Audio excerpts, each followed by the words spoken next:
周末在滨海湾散步，面对拥挤的人潮和一杯10几块新币的咖啡，不少本地人的第一反应是抱怨。多数人觉得这里只是观光区，但站在地缘经济的视角来看，这片填海造陆得来的地段是经过精密计算的区域枢纽。新加坡政府近期释放明确信号，计划在滨海湾区域打造邮轮与渡轮综合中心，同时同步推进新会展中心的建设规划。这两项紧密相连的城市基建项目，看似是本地旅游与商务产业的常规升级，实则牵动着新加坡在东南亚乃至全球航运、会展领域的地位布局，更藏着国土狭小的城邦国家突破发展瓶颈的无奈与野心。我们要探讨的是，新加坡如何通过这两项基建，整合国际邮轮枢纽和 MICE 会展资源，在有限的土地上集中吸引高消费客群。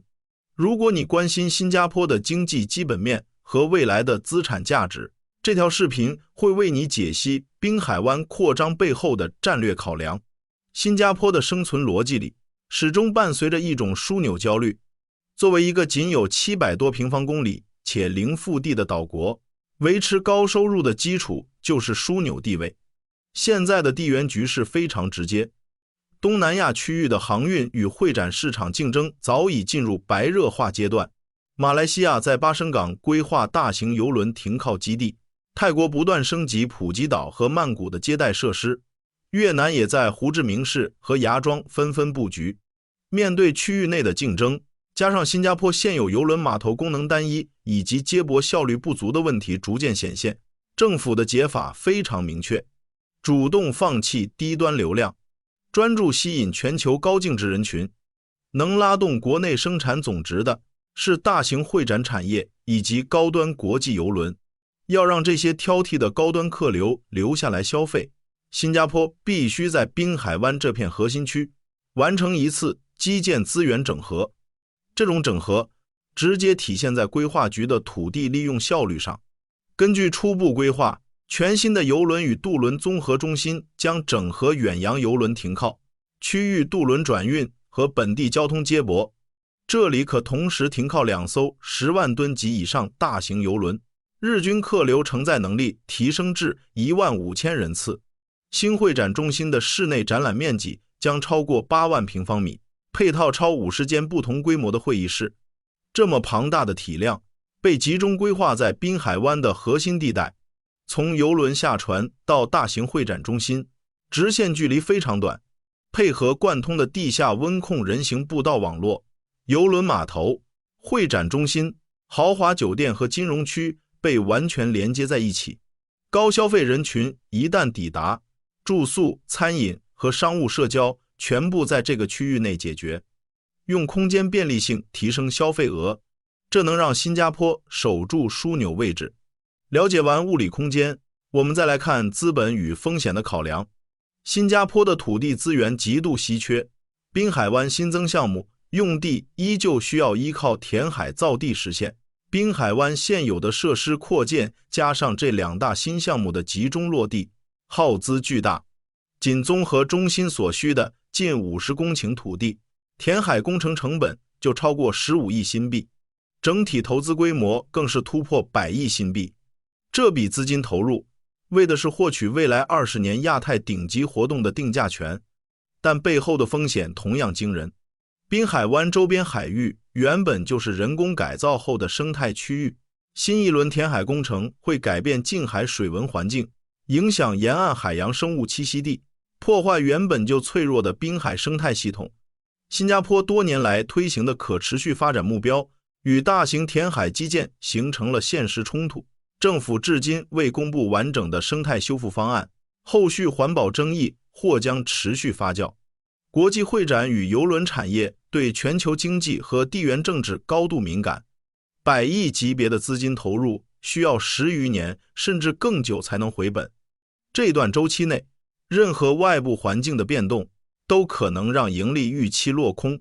这种跨度长达几十年的前瞻性基建，在向全球资本释放资产升级信号的同时，也让国家财政背上了现实压力。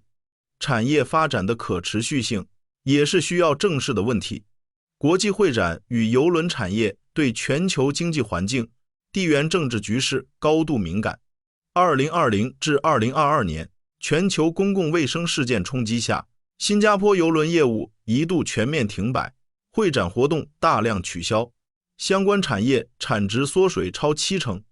即便后续市场逐步复苏，全球经济波动、区域地缘关系变化都可能直接影响国际客流与展会举办数量。很多本地朋友听到这里会有疑问，滨海湾再繁华，似乎只属于高收入群体，这跟普通新加坡人有什么关系？从宏观逻辑上讲，大型基建维持的经济增长和财政盈余，支撑着祖屋估值和公积金派息。回到微观层面，这场基建带来的社会分化正在显现。2大项目集中落地，预计每日新增数万客流，现有的公共交通与市政配套难以完全承接，资源承载压力将直线上升。滨海湾的高端定位进一步强化，周边物价居高不下，大型基建带来的土地增值还会进一步推高周边房地产价格，加剧住房市场的分化。在就业层面的红利也并未完全惠及本地民众。2大项目运营后，新增的就业岗位中，高端管理、技术、运营岗位多面向全球专业人才招聘，本地民众能参与的大多是基层服务岗位，薪资水平普遍偏低，且就业稳定性不足。这意味着产业发展带来的经济收益更多流向了企业资本与高端人才，普通民众的实际获益十分有限，反而承担着巨大压力。站在新加坡长远发展的角度，滨海湾邮轮渡轮综合中心与会展中心的建设是一场不得不进行的战略布局。在区域竞争日益激烈的大环境下，新加坡没有退路，只能不断升级自身产业优势，守住核心产业的区域地位，否则将在东南亚经济格局中逐渐被边缘化。从一片汪洋大海到今天的超级经济枢纽，滨海湾的演变诠释了新加坡的生存法则，用强烈危机感驱动基建效率，建设邮轮渡轮综合中心与新会展中心是一场不得不进行的战略布局。在全球化竞争中，新加坡没有退路，只能不断升级产业优势，否则就会被边缘化。这不仅是基建规模的扩大，关键在于新加坡能否妥善处理产业发展与生态保护，以及城市扩张与民生诉求的关系。如果忽视了土地资源的极限和普通民众的福祉，再宏伟的规划也会暴露出难以修复的隐患。你认为滨海湾的持续扩张对普通人来说究竟是机遇还是负担？欢迎在评论区留言，分享你的地缘观察。